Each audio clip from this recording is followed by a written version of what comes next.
Welcome to the Hopenning, the place where hope is happening, with your hosts Fran Cadrone and Marina Theron-Monnery. For more information about Fran and Marina, or to apply to be a guest on the show, please go to our website www.hopenning.com. The Hopenning is for informal purposes only and is based on the research of your hosts, Fran and Marina. They, as well as their guests, are not responsible for any losses, damages, or liabilities that may arise from this podcast, which is not intended to replace any professional medical advice or care by medical professionals you are currently utilizing. Hello, everyone, and welcome to the Hopenning. This is the place where hope is happening. I am here, and I'm Fran, and I live in Northern Alberta, Canada. My beautiful co-host Marina is south of me in Calgary, Alberta. And so we are so privileged for Hopenning number 116 to welcome my friend Garrett Mostowski from Detroit, Michigan, United States. I met Garrett in Northern Ireland, which often happens with me when I travel. I met super interesting people. And Garrett, you inspired me so much that I wanted you on the show. So Garrett is an author. He's also a pastor of the 4th Street Presbyterian Church in Detroit. And what makes my heart sing is the fact that he has an outreach street mission called the Street Outreach Ministry that he conducts through his church that is really bringing hope to the people there in Detroit. So Garrett has been authored publications called The Bull, Barren, The Porch, Olney Mag, Unstamatic, Spurned, the Galway Review, and others. And he recently published a book of poetry called Lunations. So it is so exciting to have you here, Garrett. Welcome. Thank you. It's great to be here. Thank you. Wonderful. Now, Garrett, we always have a lot of questions for our guests, and with you, it seems as if there are so many different things that you do, from being a pastor to the ministry, the outreach ministry, and then poetry. Yeah. So if you have to sum up who you are, where you got to from, I mean, I believe you said you went to Princeton, seminary school in Princeton, and to everything that you are doing today, including the poetry, how does it all tie together? Oh, great question. Yeah. I think, poetry has always been a way for me to express things that I can't express, if that makes any sense. Those feelings that you have that are unprocessed and raw, and I was actually encouraged to do it by a church, and by several mentors and spiritual friends in a church that noticed, gifts that I had for ministry, also noticed that I had a lot of feelings sometimes and maybe didn't always know where to place those.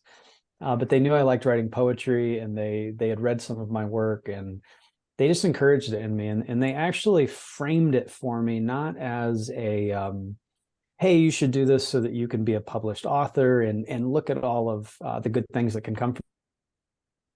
They framed it as a spiritual practice, and as a way for me to connect with God, or a higher spirit, and to really ground me in my day-to-day work. And that took place at a time when I was actually a youth pastor.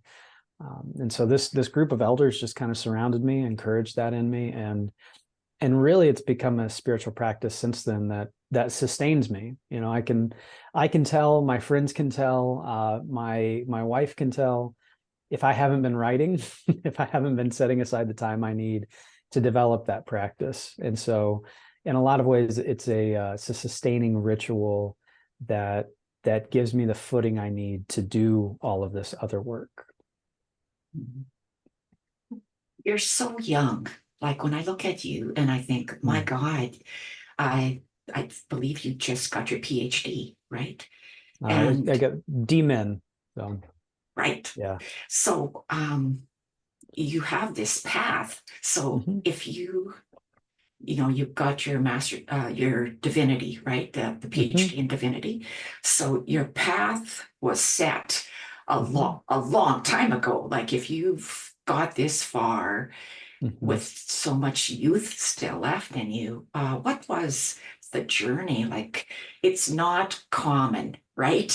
To have a person, I think you're still in your 30s, like early 30s. 37. 37. Right. So late 30s now, which I'm feeling more and more every day. You have nothing to be worried Yeah. about. Oh, good. yeah. So to be on this path so young in life, I mean, Yeah. what was your journey to get from zero to where you are right now? Yeah. That's a great question. I think the journey really started with I grew up in a really fundamentalist Christian household. And so we were in church. The joke was you're in church every time the doors were open, which was typically twice on Sunday and then once on Wednesday. And then if there were like revivals during certain seasons, you were in church then as well. And that really like raised my awareness for the kind of work you could do in the church. And I have a lot of critiques of my childhood church, but a lot of the love that I have for them stems in the fact that they raised me. They taught me to think critically. They taught me to ask questions. They didn't always like the questions that I asked, but they were the ones that gave me that gift. And they loved me. They also taught me about the work of justice. And even though I've sort of departed along ideological lines, I think are often in the same place. And so I think that group, early on that gave me a home in a place where I think I really needed it. I always played sports. I always had friends. I wasn't like a huge loner, but I always felt more at home in the church. It always felt like family in a way that my own family was great, but it was something bigger, and I always have appreciated that. And so I think it begins there. And early on, some of the church leaders identifying in me like these gifts for ministry, like the ability to speak, the ability to communicate passionately, ability to teach, the ability to listen, and to sit with folks, and to handle some of those hard emotions I talked about before. That's not always common, and I think they recognized that and pulled that out of me. And so, if you talk about where do I start from zero to going to get my master's of divinity and then the doctor of ministry, it really begins there. But then I had this huge like falling out with that church. Our family ended up getting kicked out of the church for really silly reasons. We had a new pastor come in. My parents were both elders, but my sisters were attending a different youth group. This pastor felt that scripturally, when Jesus says a house divided cannot stand, and I think it says that somewhere else in Proverbs, maybe, that this was scriptural evidence that my sisters shouldn't go to a different youth group separate from our church, while allowing my parents to remain elders. And he sort of used this as a power play. And my parents ended up getting like voted out of the church, and we were all kicked out. Right. And this was devastating because these were a lot of the people, they're my family. We love them. And there's been reconciliation, there's been healing, there's been forgiveness, which is great. But that launched me in a different direction. And it took me to more progressive churches. It took me to seminary eventually. And it really set me on this path, but it never strayed me from ministry. There were moments when I thought, can I do this? Can I trust a church again? And I was able to work through that. And so it really begins there in my childhood with that church that loved me and nurtured me. And it sort of gave me the imagination for a life lived like this.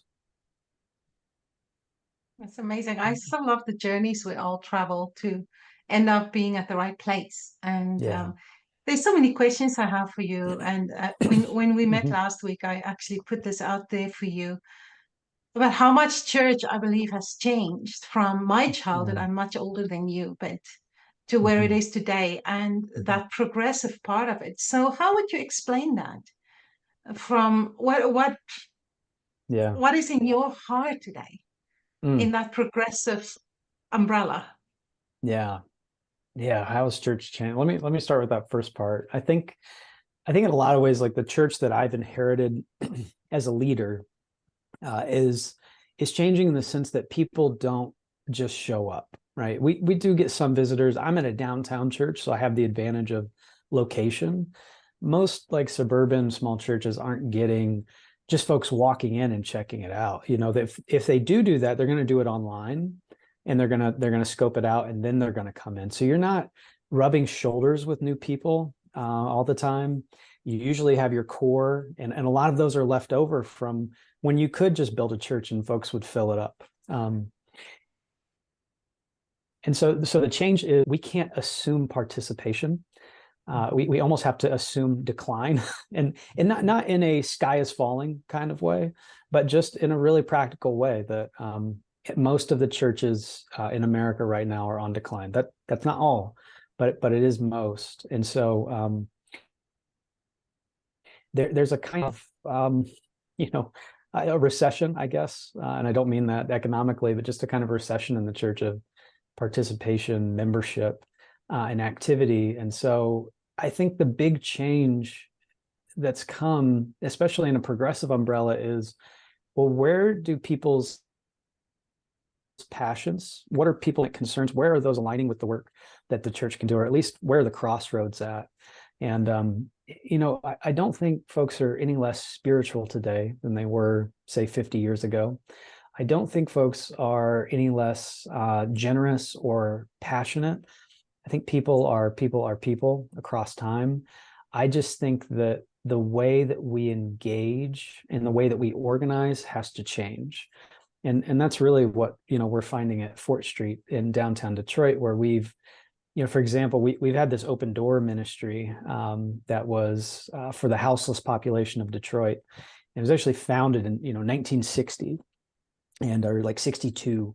And it was for the elderly living in downtown Detroit that didn't have access to regular like food resources, medical care, or even just community, because those didn't really exist in the downtown area. And so this ministry in 1962 pops up to address this need that the elderly are having. Well, about 15 years later, they found that all those elderly they were serving had, left, passed, moved away, one thing or another. But now they had a lot of houseless people just sort of around the church. And so they transitioned to serve them. And the model then was really, they had a lot of participation. They had a lot of volunteers. So you could stick folks on like a food line. They could serve food. They could, hand out clothes.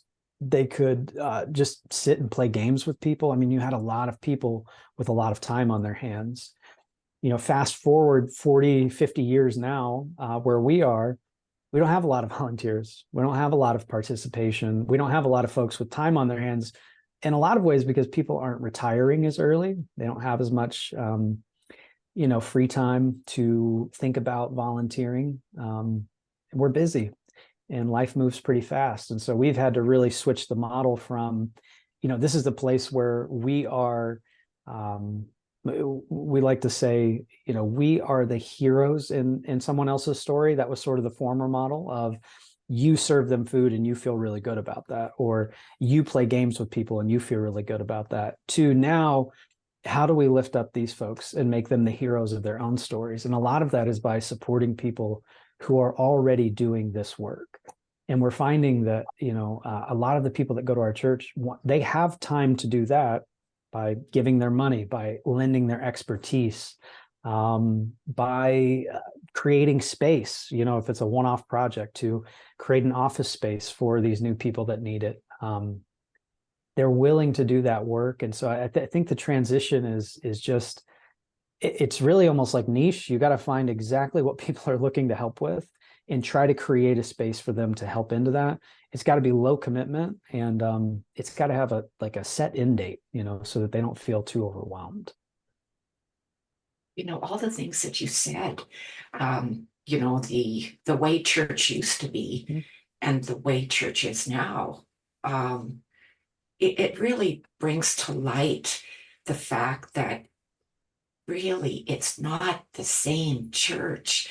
And I Mhm. know that there's a lot of people that refuse to go to church because of something that happened Yeah. way back, right? And Mhm. I just love the fact that you're doing this ministry, but Mhm. you've got a spin to it, a different spin, which could almost be Mhm. a template for many ministries Mhm. that are church-led ministries. Mhm. Garrett, you've got some real success stories too. I know Mhm. that you like to share with us, and I think it's really deeply healing to hear the Mhm. success stories that Yeah. because of the change, because of the Mhm. transformation from feeding people, playing Mhm. with people, to Yeah. getting other agencies involved. So, can you Mhm. tell us a bit about that?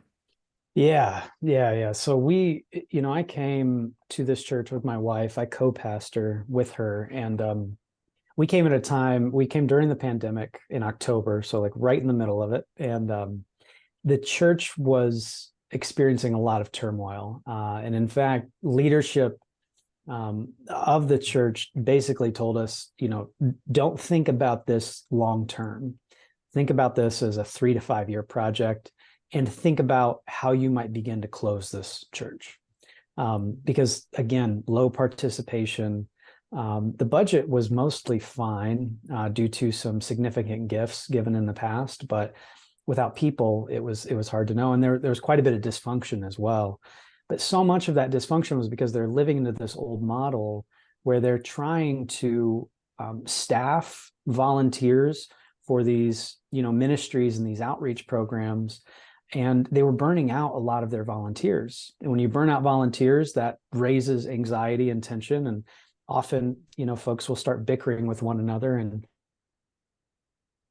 so we saw the need to transform some of these ministries so that they were actually a gift to the people that were participating and not a burden. And I think that scripture is pretty clear on that. Jesus has the line, and I know not all of your audience is Christian, but I think this is pretty universal. Jesus has this line of, he says, "Come to me, my yoke is light, the burden is not heavy." And a lot of that is connected to other teachings I won't go into, where he is trying to relieve us of some of the burdens and the seriousness and the weight that we actually put on ourselves when we try to make ourselves saviors of the world. When I think Jesus is calling us into community, into something bigger than ourselves, to bring healing to the world. And so, you know, what we found was the need to make that transformation, and it was not easy. So I'll tell the story, but it's going to sound a lot cleaner than it was. There was a lot of resistance to changing anything in this program because it was beloved and it had made a lot of people feel really good about the work that they had done.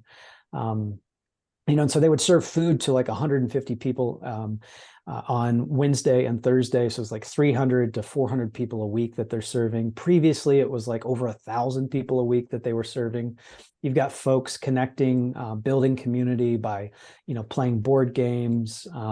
We had folks that would like do art with some of the houseless, people that would come, and it was this huge thriving thing. But by the time we get there, they're serving 50 people a week. There were some medical clinics. And what we found is we're bringing these people in. So we're bringing in doctors and nurses. We're bringing in dentists. We're bringing in social workers. We were doing a really good job at facilitating all of these other folks that had a passion for this ministry, but didn't have the location necessary, like the confluence of where some of those houseless people would regularly meet. And for whatever reason, Fort Street had been a place where these houseless folks would come and congregate. And a lot of them, it's their church home. It's where they get their mail, so there might be something there. But we found, well, we can gather the people. We're really good at doing that. And it's low cost. It's not a burden. They just show up. They feel comfortable here. But what we can't do is continue the meal service, because that was really burning people out. It's like, where do you get the food? Who serves it? How many people can show up? Who cleans it? It's a big operation. And so that was the first question we asked was, well, how can we do that differently? And we found that literally 3 blocks away, the Salvation Army was preparing hot meals that were nutritionally far and above what we were able to serve. And they were prepackaged in, like eco-friendly packaging. They're doing everything right. And they had a grant to do it, and it was completely free. And so we went to them and said, could you cook our meals? And they said, sure. How many do you need? And pretty soon we're having our meals delivered. And now we're just facilitating sort of the ministry of the Salvation Army, right? And that sort of got us thinking, like, well, how else can we reproduce that? And we found, with these social workers, these doctors, these dentists coming in, again, they just needed space. They were going to serve no matter what. They just needed space. So we started creating space for them. And at one point, we noticed that we had a few of our houseless friends. They'll stay the night on the property for a couple nights, but they often will move on. We had one guy, and I'll call him John for the purposes of this story. John was there for about 2 weeks straight, and he was living behind our sign, which is on a federal highway, in downtown Detroit, high visibility, but he's living behind our electronic sign. And he's there with his wife, who has diabetes and needs insulin. And as you know, insulin has to be kept at certain temperatures. And they're having a really, really rough time. And so a few of the folks in our open door ministry got together, and they said, why don't we find a way to help them? Let's figure out what they need. And so they talked to John, and they figured out that he and his wife actually had applied for Section 8 housing, which is in the US, that's low income housing. And they had applied for it. They were waiting to hear back on their application, and they basically, so they didn't have anywhere to go. They thought they just lived behind a sign. So we had a couple of the social workers coming in. We just assigned them the case. And what that looked like was saying, hey, John and his wife are living behind the sign. Do you think you could help them just oversee their case, make sure everything's all right? So this one intern, her name's Kate, takes them in, starts working their case, starts calling around the agencies, figures out a few snafus in their, in their application process, gets it corrected, gets all the documentation right, and then, has basically the process sped up so that they're not sleeping outside, and finds them a home. Now, this is where the really interesting part happens. They get the home and everyone's celebrating. And then we find John is still living behind the sign on Fort Street. And, a few of us asked him one day, like, what's going on? He said, well, we were approved, everything was right, but we don't have, I think it was like $1,500 to get into the house that we need, because they've got to pay fees, they've got to pay first month's rent, all of this. And we said, okay, well, we can give you that easily. And I think we cut him a check the same day. And he was so grateful, for all of this. And for us, it was like, well, this is what we've always wanted to do, right? We've always been trying to help the houseless. We've always been trying to clothe them, to feed them, to basically give them a leg up so that they're not in the same position. And it was so easy to do. Now, it wasn't easy for John and his wife. I want to be clear there. But it was so much easier for the church to do that. And it was also, I would say, 20 times more impactful.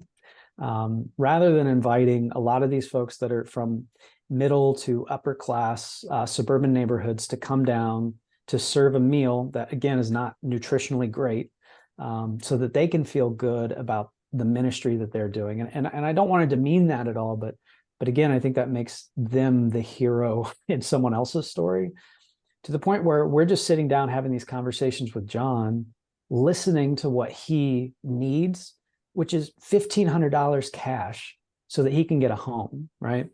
And we're like, yeah, we can do that. How much were we spending on food every single week, and now we're not doing that. And so we get him the check. He gets into his house. He's so grateful. He actually sends in tithes now, and it's not much, but like, he's got a job. He's giving back to the church because he wants that ministry to continue. And it's really, really cool to hear. And, I've got like 5 other stories like that, right? Where we've taken someone from the streets and put them into a home. And again, it's not even really the church doing it. We're just creating space for social workers that that want the opportunity and need it, and so chase after it. And so really after that whole John thing, our whole open door group sort of sat back and said, how can we continue to do that? And how can we do it on larger scales? Because we don't have the time and energy to serve. We don't have the time and energy to do everything we used to, but we definitely have the time and energy to do that. And so now we're partnering with these down stations that are directly serving the houseless population in Detroit. And one of them is sending us, so when they get folks like John that are typically houseless, not always, but typically houseless or facing eviction, they send us referrals, and they will say, here's the name of, John or Jane Doe, here's their situation, here's how much money they need. Do you think you could provide a grant for them so that they can get into their house? And then we have a committee meeting, right? We have this like boring committee meeting where we just sort of go through a list and we say, yeah, we can do that. We can do that. Here's our budget. Here's what we can do. So the most recent one, we just gave out $10,000 to house, I believe it was over 35 houseless people or folks that were facing houselessness, to make sure that their housing was secured. And that, to go from one that was living behind our sign to now doing 35, I'm sort of thinking, how do we scale it even more? What's the next step? How do we get to 70? And so it's really, really fun and cool to see. That's so beautiful. I mean, there's so many things that go through my mind. Mm-hmm. And the one is the enabling people to be the best version of themselves, to live the best life that they can in their own homes, instead of giving them a meal every day. And there is this story of give a man a fish, and he will eat for a day, teach him how to fish, and he will eat for a lifetime. And it's kind of a cliche, but that's very much what I see here. I have so many questions for you, Garrett, and I think we can talk for hours on so many of your wonderful stories and what you are doing, and how you what I'm seeing in what you are doing in your ministry is not just talking down to people, but serving them on their level, which I think is what Christianity is supposed to be, in my opinion. And I love it. I absolutely love it. I want to talk to you about Detroit, because for many of us not living in Detroit, we hear that Detroit is one of the most dangerous cities, that we hear so many negative things about Detroit. But I know that for you, living in the heart of it, working, ministering in the heart of it, you probably will have a completely different perspective. So give us the truth. It's the truth. Yeah. I mean, Detroit is like any major US city. There are issues of gun violence. That is not a Detroit problem. That is an American problem. We seem to idolize and worship guns in this country. And so there's going to be issues with that. And like any major American city, there are pockets that have been left impoverished. And a lot of that, you can't blame the people, really. You've got to look at history and look at how the government has shaped a lot of the current reality, how policies have shaped that. And so, yes, there are problems here, and there's no question. But having lived, I lived between 7 and 8 Mile in Northwest Detroit, in a neighborhood called Blackstone Park. And while we were there, we did experience gun violence pretty close to home on a couple of occasions. There were some scary moments, but what I always tell people is that you do feel the fear, and I think everyone feels the fear, but you are in community and you are around people that are looking out for you. And I've never had better neighbors than I've had in Detroit. I've lived a lot of places. I knew all my neighbors' names, and I can't say that about everywhere that I've lived. They all knew me.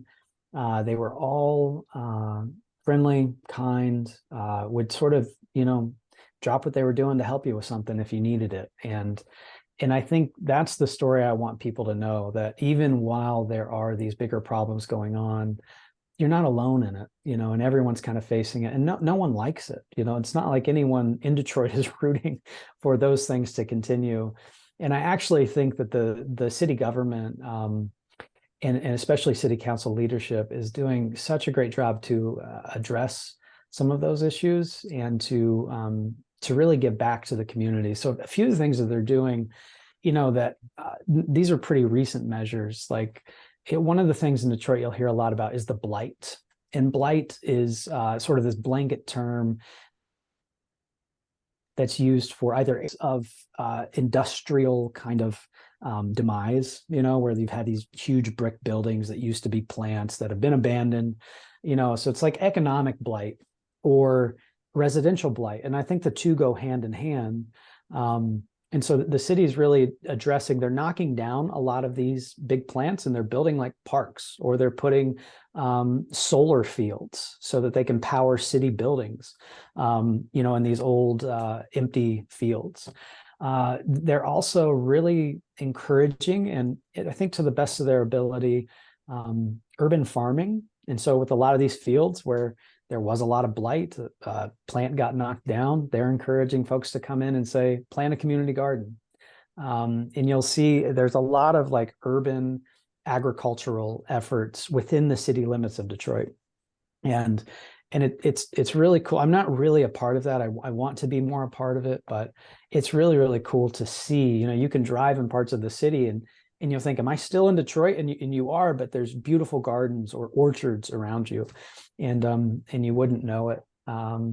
Yeah, and the government recently did this thing. They're going to give money to elderly and disabled folks that need housing repairs. So if you are elderly, if you are disabled, you need a significant housing repair, you can apply for a grant, and the government's going to get it to help you clean up your house. And that is, you don't have to pay that back. They're just giving that money out. And Wow. and I think that that's really, really cool. So there are efforts to correct this, and the efforts are not what I think are typical in American cities, which is push everyone out, have them move, basically displace people so that you can then gentrify. And I'm not saying that's not happening in Detroit. Certainly in some neighborhoods it is, but there's another countermeasure to that, where they're reinvesting in the community and saying to folks that have lived here 100 or more years, we see you, we honor you, and we're trying to give back and to reinvest in you and to reinvest in the communities. And that's the story that's never told. That's the story that folks don't hear. And there's a ton of new community centers going up. Detroit's really, I think, seeing a resurgence, and there'd probably be like a 10-year lag on when people are talking about this. So in 10 years, you know, if we have another interview, I think everyone's going to be saying, oh, Detroit's so great and this and this, but it's really happening now, and it's been happening for a number of years for folks that have lived here. And so I don't often feel unsafe. I won't say it's never, but I think if you live in any big city, you're always going to have those issues. But the people that are here, they're the best, you know, and I think that there was recently like a study about this, that Detroiters are often like happier than most others. And again, we never tell that story. So, You know, there's so much to be said about people who, let's like the Phoenix Rising, right? mhm. I mean, you know, the riots. Those riots were more than 50 years ago, like almost 60 years ago, 1969, the riots. And, you know, that made headline news. And then, you know, the big factories and stuff that started to close down as, you know, everything went overseas to be built. But Yeah. when people rise from ashes, there's so much more strength in that, because Yeah. these people are resilient. They're Yeah. resilient. They've pulled themselves up by their bootstraps. And sometimes all they need is just a little tug to bring them up a little bit more. And your types of ministries are doing that. And Yeah. it's not, you talked about what the government is doing, you know, the city is Yeah. doing. But it doesn't need to be that. It doesn't need to have government involvement, because with government involvement, there's so much bureaucracy, and there, you have one meeting to check off, Yeah. but with governments, there's just multiple layers of meetings to get anything done. So with your street ministry, it's just so beautiful, because you have that Yeah. ability to reach out to the people who need it. Like as you were speaking, I was thinking, for minimum wage jobs, these, like Mhm. your friend, that behind the sign friend, he's Yes. working in a job, but I can imagine it's quite a low paying job. Mhm. One thing that has been presented that I've heard before is that ministries, like, Mhm. if they're going to have a job that's minimum wage, just contribute to that job every month. Yeah. So if he's making an X and O amount of money, Mm. just give him a little bit more so that he can Yeah. actually, Yeah. he's still working, he's still doing all those things to give himself Mhm. self-esteem for his family as well, but just up Yeah. it up a little bit. Yeah. Yeah. Yeah. So Yeah. there's so many ideas that we can Mm. do from grassroots. We don't Yeah. need government involvement in this.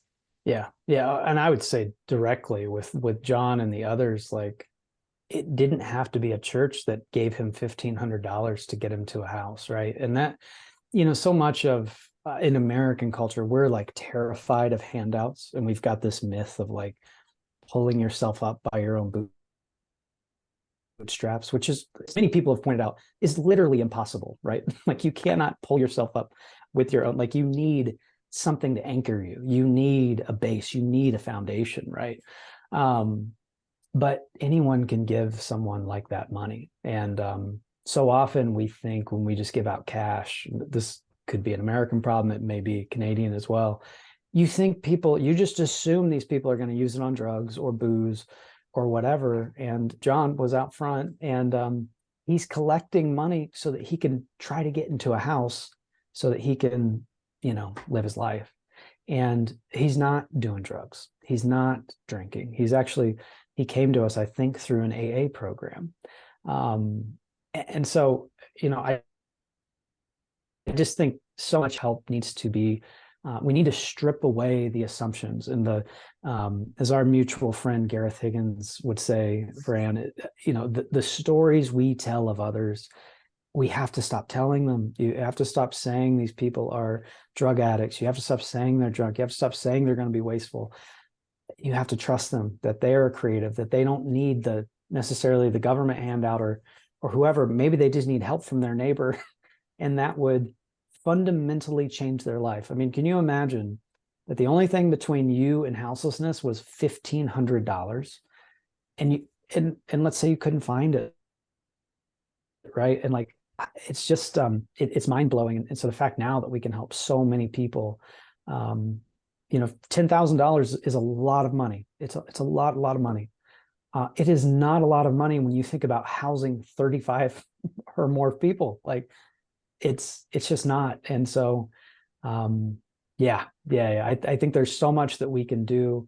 And I think it begins with shedding ourselves of those stories we tell about others and seeing them in a more generous, loving light, and trusting that they actually know how to take care of themselves best. And they don't always need us to be sort of their, figure standing over them and almost like dangling a carrot in front of them. Like, well, if you use this money for good, we'll give it to you. I think they know best. It's beautiful. It reminds me of, I don't know if you're familiar with the story of the Ho'oponopono and Dr. Yu Len. Mm-mm. So I don't think he so. was in Hawaii. He was a psychiatrist that worked at a mental institution. And he decided that he's not going to read the files of his patients Mm. because that would give him an opinion Mm. of what everybody said is wrong with them. And Mm. every time that he would encounter them, he never met them in person, but he would say this, I want to call it a prayer, the Mm-hmm. Ho'oponopono. And as I studied this a lot, I've learned that it's between you and God. Mm. And to say to God, I'm so sorry that I Mm-hmm. see this person as, say, for example, mentally ill. Please forgive me. Thank you for showing me the truth of who he or she is. Mm. And I love you. And to always protect that, seeing them through God's eyes instead of Mm-hmm. what is saying about them on paper or the opinion of other people. And before he knew it, people started to heal by changing his mind about Mm. them. And So it's the Hawaiian principle of forgiveness. I absolutely love it. Yeah. But it's to me pretty much what you do. I want to change gears a little bit here, Garrett, and we have not talked about your poetry yet. So Sure. I want to talk about that. And if there's anything you want to share, anything you want to read to us, that would be awesome. Yeah. Absolutely. Do you want me to read now? Sure, if you're comfortable with that. Can you ask me questions first and I'll pull up some? I actually don't have my book handy. So, Okay. and I should have because you told me to, but I was thinking more No, about that's the no ministry problem. stuff. But I can pull up an online version if you just ask me a question. My question is, Yeah. your wife and you co-pastor together, Yeah. right? So how does that work? Oh, yeah. How does that work? Well, I actually think it works really, really well. Like we have, gifts that complement one another. And so a lot of people, again, this is like a stereotype we have to work through. A lot of people will say, oh, I can never work with my partner or whoever because they drive me crazy, blah, blah, blah. And I think that's probably true with some. Maybe you have that incompatibility. It's definitely not true with us. Like we have found that one, it saves you from burnout. And in this organizational culture of the church or just nonprofit work generally, burnout is like, it affects a lot of us. So to have a partner that you can kind of lean on is very, very helpful. I'm not a very organized person. I just told you, you asked me to do a reading for my book, and I probably should have had that. I don't even have it with me because I don't remember things like that. And it's really, really good to have a partner that would, she probably would have reminded me had I told her about this.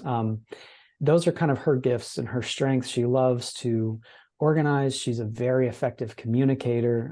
She's good at, loving people, encouraging them, and really like training folks and like building them up to be leaders. And not that I can't do those things, but they're not necessarily like my strongest gifts, and I have to work really hard at them.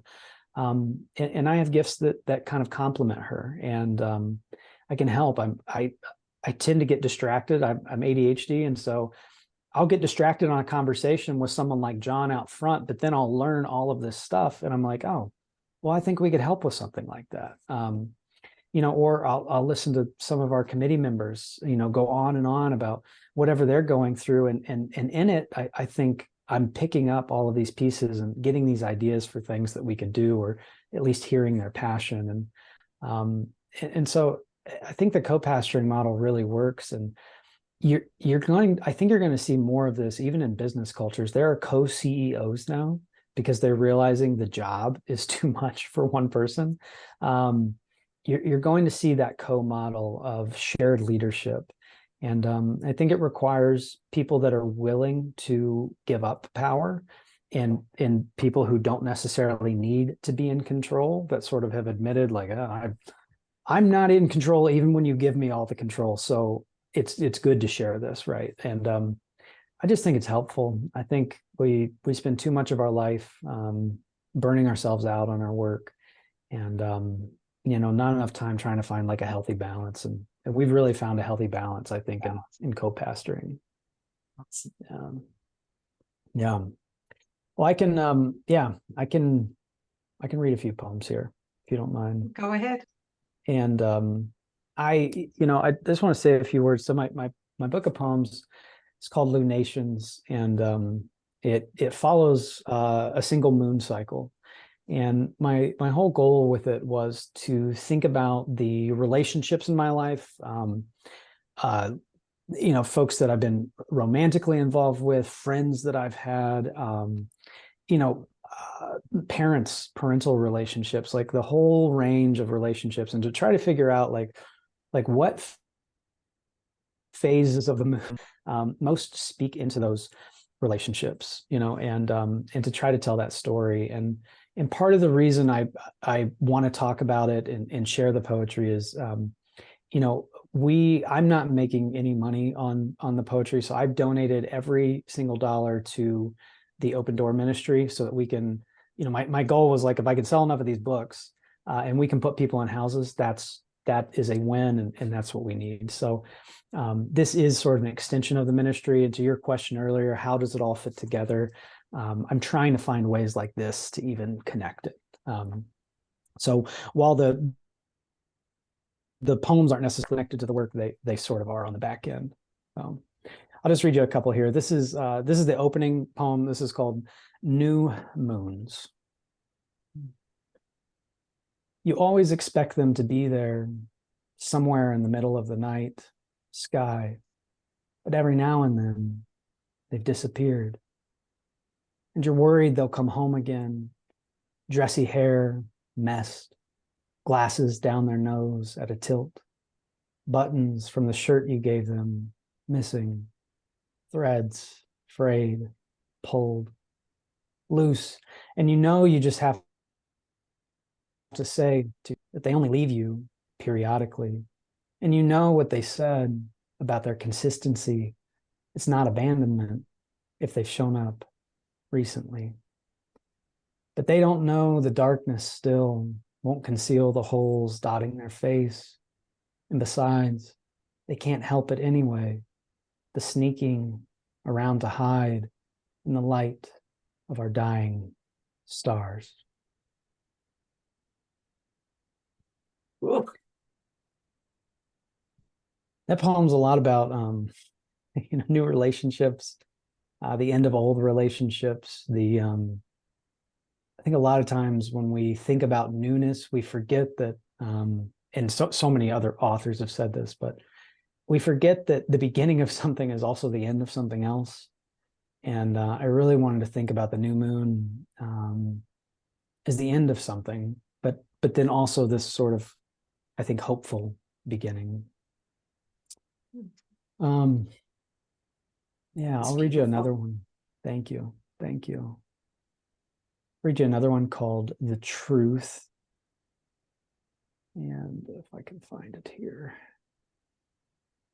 And this one sort of came to me. I was camping in on Isle Royal, which is on Lake Superior, just north of the Upper Peninsula of Michigan. I think it's like 13 miles south of Canada.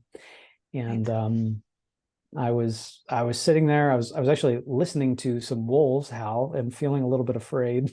And this poem just sort of like came to me, and I think in it I'm trying to capture the essence of a poem, and in a lot of ways I am. Are you familiar with like Ars Poetica, poetry about poetry? It's sort of a poem about poetry in a sense.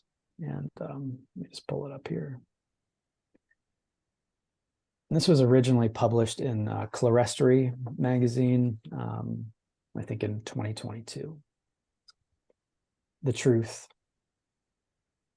The velvet sky is deep blue water, so full of itself it's been emptied, relegated to some brooding mystery, or maybe an outward sign of what we felt was true all along. Nobody was ever alone. They've just been left wondering. You and I don't live on bread alone, but this is the loaf we need to eat, the cup we've dropped and didn't drink, the broken strings of yet to be kept promises, vaulted in gathered memories, like little lights thrown into shadowed skies, or the last speck of night sinking to the bottom of all that's blue, where a voice cries out, remember, this is the way to feel the truth.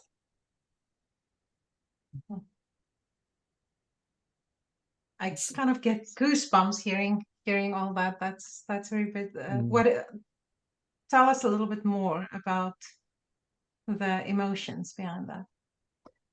Yeah, I mean, I was thinking a lot about like what poetry was, and was wondering like its role in my life, and poetry is like not something you can master. You know what I mean? It's like always elusive. It's always, and I have a personality that like wants to figure things out, and solve a problem. And I think poetry is so good for me because you can't solve it. And any poem is, it's a poet I loved. Their name is Ocean Vuong, and they say somewhere in in an interview that a poem is, it's never finished, it's always growing. And so you abandon it, essentially. And then when you come back to it, you find it's like still growing. And so the emotion behind it is almost the longing to capture whatever it is that's going on in a poem, to feel a moment. And a lot of that for me was sort of the awe of being, an Isle Royal, listening to wolves howl. It's completely dark, it's silent, and I'm trying to capture a lot of that feeling, which is where that final line comes in. Remember, this is the way to feel the truth. And we live in society that wants to know truth, and you can document it and put a spreadsheet and you can organize it. We don't often talk about felt truth. We don't often trust ourselves to feel that. And I think that poem is trying to, one, pull on a lot of those emotional strings so that you can feel it, to remind you at the end, this is the way you feel that. Not just through poetry or just reading my poetry, but by paying attention to those things that come up as you go. And, I had one of my congregants, he read my book a couple times, and he told me, I just don't get some of them, and I thought, okay, tell me more about that. And he said, well, it doesn't, this doesn't make sense. This doesn't make sense. And I asked him, I said, well, they might be bad poems. And I'm completely open to that. I'm not saying they're the greatest. They might be bad, but I said, if you can read it one more time, give me a third read and pay attention to what you feel when you read. Because I think the poetry I love, and I think the best poetry, it elicits emotions out of you that you didn't know you had in there, or that you had kind of locked away. It's like a primitive form of music in some ways. We have music that we dance to, we have music that we cry to, we have music that we work out to, and it pulls this out of us in a way. And I think that's what poetry wants to do. And oftentimes with harder emotions that we avoid. And so this congregant reread it, and then he said, well, you made me feel a lot of things I didn't want to feel. I thought, well, that's good. I think that's successful. So. Yeah, I like that. Read a poem 3 times and then see what emotions get pulled out of you. I'm going to use that one and tell people that, because I've never thought about that before. So Garrett, it's been, go ahead. Oh no, I was going to say, and don't think you have to get it. You know what I mean? Don't think that there's anything to understand necessarily. Some poems are like that, but so much of it, I think, is just it's paying attention to your heart. It's paying attention to what's going on inside, and attuning yourself to your feelings. And there's nothing to get there. There's just something to feel and experience. Yeah, and it's what you're saying is exactly what Marina and I do. For what we do for hypnotherapy, it's tuning into your feelings and finding out what lies there. Exactly. Yeah. So I'm really privileged because I have a book study group that we're going to get going here as soon as school starts in the fall, and you're sending me a box of books for my book study. And so my friends and I can take a look at your poems, and we'll contribute money as well. Yeah. So you've got an what is the link? Like, if you can read it out loud, if people want one of your books. Oh my gosh. Yeah. Well, I mean, if you just anywhere books are sold. So I always found encourage it on folks. Amazon. Yeah. On Amazon, you can go to bookshop.org, any Barnes and Noble, anywhere you get books. Yeah. What's the best place where your organization gets the most amount of money? Well, it's built into the contract. So if you want to make the biggest donation, you can email me at Pastor Garrett at fortstreet.org. That's Pastor Garrett at fortstreet.org. And if you just tell me, hey, I want a book, and you're willing to give me your address or a PO box, I'll send you one, and then you can make a donation directly to the church. Because so when it came out, I purchased in bulk, like a ton of them, to raise money, so that every single dollar you get through that, and I'll send you the link to the church. So none of it's coming directly to me. every single dollar goes straight to them. So if you buy it offline, a percentage goes to the publisher, and then the rest goes to the church. Yeah. Excellent. Okay, well, thank you so much for an Yeah. absolutely amazing interview, captivating, Thank you. and for everything you do. It's Yeah. beautiful, Garrett, and thank you for your time today, for Thank you. encouraging us, and as always, giving us hope. Yeah. Thank So, you. It's been and awesome. thank you, Fran, as always, and thank you to our audience and for watching us and allowing us to give you hope for 116 episodes. Wow. We are very blessed to be here with you, and we will be back next week. Remember to subscribe, and we will see you next time. Right. What's your message of hope, Garrett? We need a message of hope from you before we go. Yeah. Don't be afraid to pay attention and listen to the feelings that are coming up, and the emotions that are circling inside of you. Listen to them. They're trying to tell you something, and it's not always bad. Thank you. Thank Yeah. you. Talk Thank you. soon. Bye-bye. Yep.